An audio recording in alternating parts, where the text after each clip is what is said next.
Halo, perkenalkan kami dari kelompok 9 yang beranggotakan Fani, Putri, Agung Ade, Caroline, dan Mila.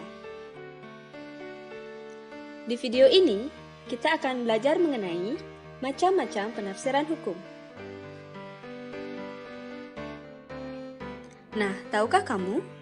Negara Indonesia adalah negara hukum sebagaimana diatur dalam pasal 1 ayat 3 Undang-Undang Dasar Negara Republik Indonesia tahun 1945. Indonesia merupakan negara yang menerapkan sistem hukum Eropa kontinental atau civil law system yang salah satu ciri utamanya terletak pada peraturan perundang-undangan yang tertulis. Akibatnya, dalam pelaksanaan elemen peradilan, maka seorang hakim haruslah menggunakan hukum tertulis. Lalu, bagaimana jika hukum tertulis tidak ditemukan atau dirasa tidak cukup? Maka, hakim dapat melakukan penafsiran hukum. Secara yuridis maupun filosofis, hakim Indonesia berkewajiban dan berhak untuk melakukan penafsiran hukum atau penemuan hukum agar putusan yang diambil dapat mewujudkan keadilan, kepastian hukum, dan kemanfaatan yang sesuai dengan teori 3 dasar hukum oleh Gustav Radbruch. Dalam proses peradilan, hakim melakukan penafsiran hukum berdasarkan atas prinsip-prinsip dan asas-asas yang terdapat pada yang pertama, Undang-Undang Dasar Negara Republik Indonesia tahun 1945 dan yang kedua, Undang-Undang Nomor 48 tahun 2009 tentang kekuasaan kehakiman. Lalu, apa sih sebenarnya penafsiran hukum itu? Yuk kita bahas! Penafsiran hukum merupakan suatu upaya dalam menerangkan, menjelaskan, menegaskan, baik dalam arti memperluas, membatasi, atau mempersempit hukum yang ada. Setelah kita mengetahui pengertian penafsiran hukum, penting bagi kita untuk mengetahui macam-macam penafsiran hukum. Nah, apa sajakah itu?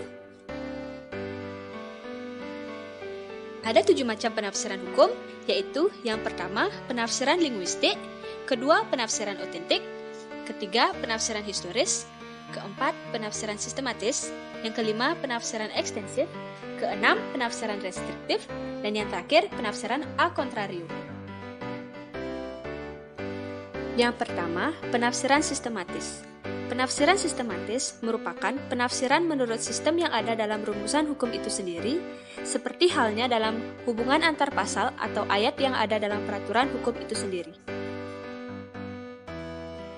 Penafsiran sistematis juga dapat terjadi jika naskah hukum yang satu dan naskah hukum yang lain, di mana keduanya mengatur hal yang sama, dihubungkan dan dibandingkan satu sama lain.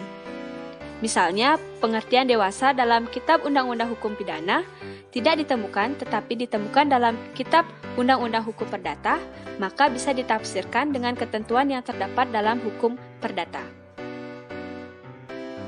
Yang kedua yaitu penafsiran ekstensif. Penafsiran ekstensif merupakan suatu penafsiran hukum yang bersifat memperluas pengertian suatu ketentuan hukum. Contoh penafsiran ekstensif yaitu dalam ketentuan pasal 362 KUHP tentang pencurian, kata barang merujuk pada objek fisik yang dapat dilihat dan diraba. Dengan penafsiran hukum ekstensif, maka aliran listrik yang bersifat abstrak dapat disamakan dengan barang atau benda. Yang ketiga yaitu penafsiran restriktif. Penafsiran restriktif merupakan kebalikan dari penafsiran ekstensif. Penafsiran ini bersifat membatasi atau memperkecil pengertian suatu ketentuan hukum. Contohnya yaitu kerugian hanya terbatas pada kerugian material, sehingga kerugian imaterial tidak termasuk di dalamnya. Dan yang terakhir yaitu penafsiran a contrario. Penafsiran a contrario merupakan penafsiran yang dilakukan dengan cara memberikan perlawanan pengertian antara pengertian konkret yang dihadapi dan peristiwa yang diatur dalam undang-undang.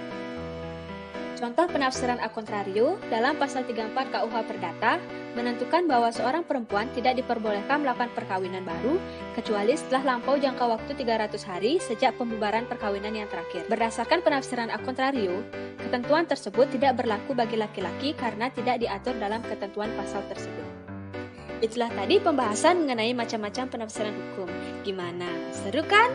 Semoga video ini bermanfaat ya teman-teman. Akhir kata, saya ucapkan terima kasih dan sampai jumpa.